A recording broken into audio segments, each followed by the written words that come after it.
ओळख पटवून मृतदेहाची कोणतीही माहिती नसताना 24 तासात खून करणाऱ्या आरोपींना मुंब्रा पोलिसांनी अटक केली आहे. 24 जुलै 2024 रोजी मुंब्रा पोलीस स्टेशनला खबर मिळाली की BR नगर टाटा पॉवर लाईन रोड बौद्ध मंदिराजवळ एका इसमाचा मृतदेह गवतामध्ये पडला आहे. पोलिसांनी त्यास पुढील उपचारासाठी छत्रपती शिवाजी महाराज हॉस्पिटल कळवा येथे नेले असता ड्युटीवरील डॉक्टरांनी तपासून त्याला मृत असं घोषित केलं. सदर इसमावरती मुंब्रा पोलीस ठाणे येथे अकस्मात मृत्यूची नोंद करून पंचनामा करण्यात आला.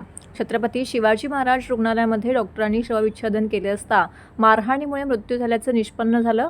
तर मृत व्यक्तीची ओळख पटवली असता तो शोविक गौरी श्रीमणी रहिवासी चाक धलीपारा कोलकाता पश्चिम बंगाल येथील असल्याचे समजले. चौकशीतील गुप्त बातमीदारांमार्फत मिळालेल्या माहितीनुसार शोविक गौर श्रीमणी हा सुंदर भोईर चायनीज कॉर्नर जवळील कार धुण्याचे सर्व्हिस स्टेशन दिवा शिळ रोड येथे आला असता आकाश भोईर, जिज्ञेश भोईर आणि इतर साथीदारांनी मिळून त्याला इथे कशासाठी आला आहे असं विचारल्यानंतर वाद झाला. या वादावरून त्यांनी त्याला लाकडी दांडक्याने मारहाण केली. त्यानंतर पहाटे 5 वाजण्याच्या सुमारास सुलतान मेहमूद शेख आणि रितेश राजेंद्र प्रसाद राजभर यांनी शोविकला आदर्श शाळा बौद्ध विहार जवळील झाडीमध्ये टाकून दिले. खात्रीलायक बातमी मिळाल्याने सुलतान मेहमूद शेख, रितेश राजेंद्र प्रसाद राजभर, आकाश शरद भोईर आणि जितेश भोईर यांना ताब्यात घेऊन त्यांची चौकशी केली असता त्यांनी सदर व्यक्तीला मारहाण करून झाडीत फेकून दिल्याचं कबूल केलं. तर या संदर्भात गुन्हा नोंदवून करण्यात आला असून 24 तासांच्या आत आरोपींना अटक करण्यात आलेली आहे.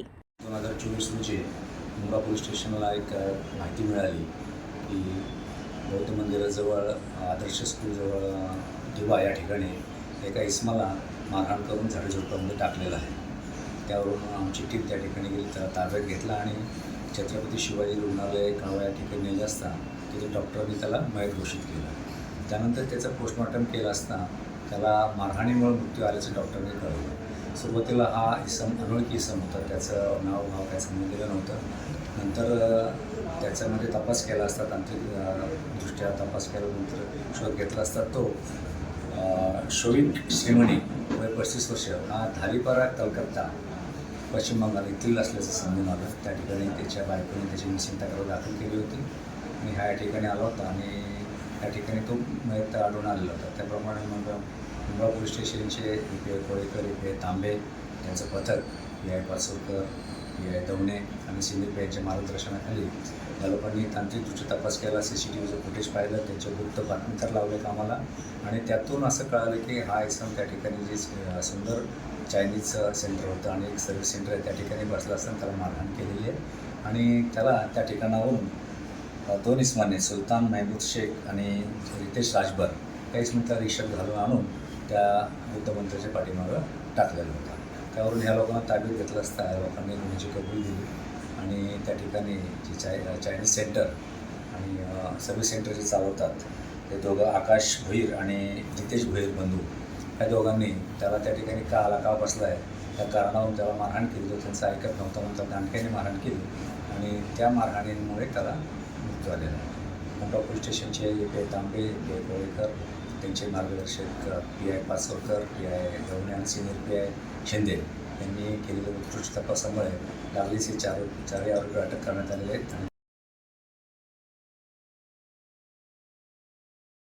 महाराष्ट्रातील भगिनींना आधार देणारी राज्य शासनाची मुख्यमंत्री माझी लाडकी बहीण योजना. या योजनेअंतर्गत अल्प उत्पन्न गटातील 21 ते 65 वयोगटाच्या भगिनींना मिळणार दरमहा 1500 रुपयाची मदत. अर्ज करण्यासाठी 31 ऑगस्ट 2024 पर्यंत मुदतवाढ. कुटुंबाचं वार्षिक उत्पन्न 2.5 लाख रुपयांपेक्षा कमी असलेल्या महिला पात्र. कुटुंबाकडे पिवळं किंवा केशरी रेशन कार्ड असल्यास उत्पन्नाचा दाखला आवश्यक नाही. पांढरं रेशन कार्ड असेल किंवा रेशन कार्ड नसेल तर कुटुंबाचं वार्षिक उत्पन्न 2.5 लाखांपेक्षा कमी असल्याचा दाखला आवश्यक. योजनेसाठीचा ऑनलाईन अर्ज नारी शक्ती दूत ॲपवरून किंवा पोर्टलवर भरता येईल. ज्या भगिनींना ऑनलाईन अर्ज भरता येत नसेल त्यांच्यासाठी अंगणवाडी, ग्रामपंचायत, वॉर्ड ऑफिस, सेतू सुविधा केंद्रामध्ये किंवा आशाताई बचत गटाच्या CRP यांची मदत उपलब्ध. आता आपल्याला अभिमानानं म्हणता येईल, सुखी आणि सुरक्षित आहे माझी लाडकी बहीण.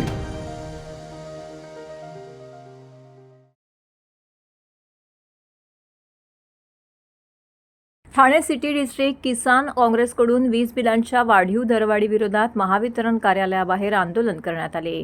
ठाणे शहर जिल्हा किसान काँग्रेसचे अध्यक्ष ऋषिकेश तायडे यांच्या नेतृत्वाखाली ठाण्यातील महाराष्ट्र राज्य विद्युत मंडळ कार्यालयाच्या बाहेर एक महत्त्वपूर्ण आंदोलन करण्यात आले. महाराष्ट्र सरकारच्या अलीकडीलच वीज बिल दरवाढ, युनिट दरवाढ, ठेव बिलांच्या निषेधार्थ हे आंदोलन करण्यात आले, जे किसान काँग्रेसला अनावश्यक आणि भारदास्त वाटतात. ऋषिकेश तायडे यांनी सरकारच्या निर्णयावरती तीव्र शब्दांमध्ये टीका केली आणि यामुळे मध्यमवर्गीय कुटुंबावरती होणाऱ्या वित्तीय तणावावरती प्रकाश टाकला. लोकांना या वाढीव बिलांचा भरणा करण्यात खूप अडचणी येत आहेत, विशेषतः जे मध्यमवर्गीय पृष्ठभूमीतून आलेले आहेत, असे तायडे म्हणाले. त्यांनी सरकारला कडक इशारा दिला की जर हा प्रश्न 10 दिवसांच्या आत सोडवला नाही तर ठाणे किसान काँग्रेस महावितरणच्या कार्यालयाला टाळा लावल्याशिवाय गप्प बसणार नाही. ठाणे शहर किसान काँग्रेस च्या वतीने महावितरणाच्या अभियंता यांना या मुद्द्यावरती पत्र देखील देण्यात आले. या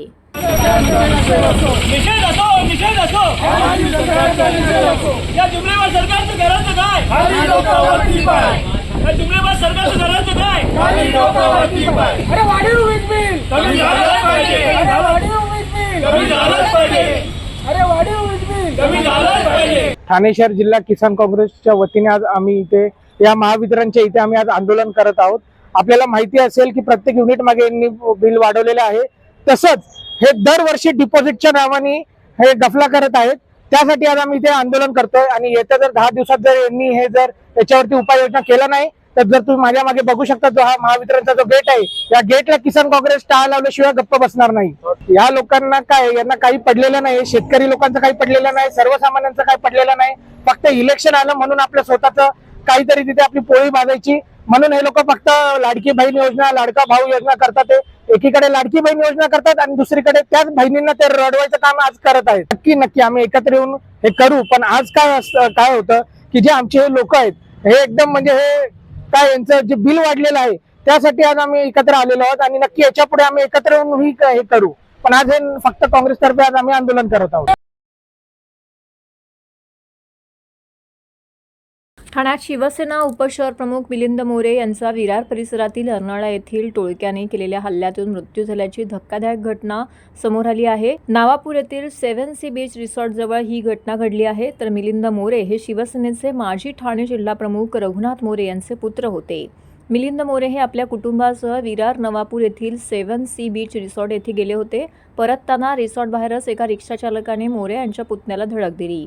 याचा जाब विचारत असताना मिलिंद मोरे यांनी रिक्षा चालकाला विचारताच रिक्षा चालकाने गावात जाऊन टोळके आणले. या टोळक्याने मिलिंद मोरे, त्यांचा भाऊ तसेच 2 मित्रांवरती हल्ला करून बेदम मारहाण केली. या मारहाणीत वर्मी घाव बसल्याने मोरे यांना हृदयविकाराचा झटका आला आणि त्यातच त्यांचे निधन झाले. या घटनेनंतर हल्लेखोर पळून गेले. ही घटना ठाणे चंदनवाडी येथे कळताच परिसरावरती शोककळा पसरली आहे. मिलिंद मोरे यांचे पार्थिव सोमवारी ठाण्यात आणण्यात आले तर चंदनवाडी शिवसेना शाखेत पार्थिव अंत्यदर्शनासाठी ठेवण्यात आले होते.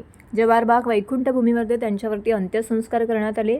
त्यांच्या अंत्ययात्रेला माजी खासदार राजन विचारे, आमदार संजय केळकर, केदार दिघे, गोपाळ लांडगे, रमेश वैती, हेमंत पवार, विलास जोशी, नरेश मनेरा, पवन कदम, नंदिनी विचारे, मंदार विचारे, राजेश मोरे, किरण नक्ती, प्रदीप शिंदे व सर्वपक्षीय नेते, कार्यकर्ते, नागरिक मोठ्या संख्येने उपस्थित होते.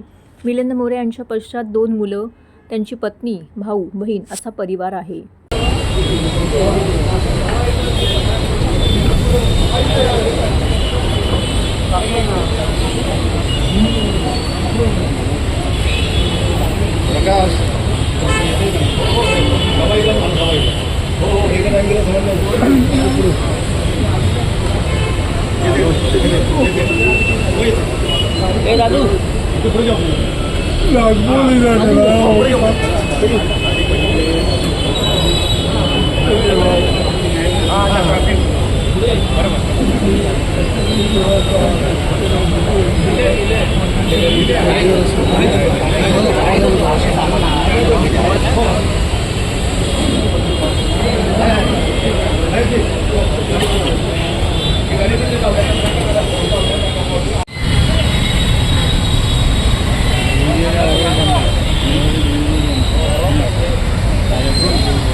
प्रो गोविंदा सीझन 2ची पूर्वपात्रता फेरी राज्यभरातील 32 संघांनी सहभागी होत मोठ्या उत्साहात ठाणे येथील स्वर्गीय बाबूराव सरनाईक जिम्नॅस्टिक सेंटर येथे संपन्न झाली। यावेळी आमदार प्रताप सरनाईक यांनी प्रो गोविंदा लीगचे अध्यक्ष पूर्वेश सरनाईक, नगरसेविका परिषा सरनाईक तसेच डोम सिनेयू कंपनीचे संचालक अध्यक्ष मोहम्मद मोरानी, डोम एंटरटेनमेंटचे व्यवस्थापकीय संचालक मजहर नाडियादवाला इत्यादी उपस्थित होते। पूर्वपात्रता फेरीत राज्यभरातील एकूण 32 गोविंदा पथकांनी सहभाग नोंदवला। पूर्वपात्रता फेरीच्या दुसऱ्या दिवशी बाल उत्साही क्रीडा मंडळ, नूतन बालवाडी गोविंदा पथक, ओम साई सेवा मंडळ, आशीर्वाद मित्र मंडळ गोविंदा पथक, बालमित्र जिम गोविंदा पथक, आर्यन्स गोविंदा पथक, किसननगरचा राजा, MM गोविंदा पथक, शिवगणेश मित्रमंडळ गोविंदा पथक, अष्टविनायक गोविंदा पथक, जय जवान गोविंदा पथक, गावणीचा गोविंदा पथक, संघर्ष गोविंदा पथक, हिंदुराज गोविंदा, ओम ब्रह्मांड साई गोविंदा पथक, विघ्नहर्ता गोविंदा पथक या पथकांनी आपले कौशल्य दाखवले। या फेरीतून अंतिम फेरीसाठी 16 संघांची निवड करण्यात आली होती। अंतिम फेरी ही 18 ऑगस्ट 2024 रोजी वरळीतील डोम SVP स्टेडियम येथे होणार आहे। ठाण्यातील वागळे इस्टेट परिसरातील डम्पिंग ग्राउंडमुळे मोठ्या प्रमाणामध्ये दुर्गंधी आणि रोगराईचा त्रास या ठिकाणी स्थानिकांना सहन करावा लागत आहे। गेल्या 2 ते 3 वर्षापासून डम्पिंग हटवण्याची मागणी स्थानिक नागरिक करत आहेत। मात्र ठाणे महानगरपालिकेकडून यावर कोणताही तोडगा निघत नाहीये। त्यामुळे येत्या काही दिवसात डम्पिंग ग्राउंड हटवलं गेलं नाही तर तीव्र आंदोलन करत या ठिकाणच्या कचऱ्याच्या गाड्या अडवल्या जातील असा इशारा पालिकेला देण्यात आलेला आहे। तसेच कोणताही कचरा या ठिकाणी टाकून दिला जाणार नाही अशी भूमिका स्थानिक नागरिक घेणार असल्याची माहिती सामाजिक कार्यकर्ते रामेश्वर बसाटे यांनी दिली आहे।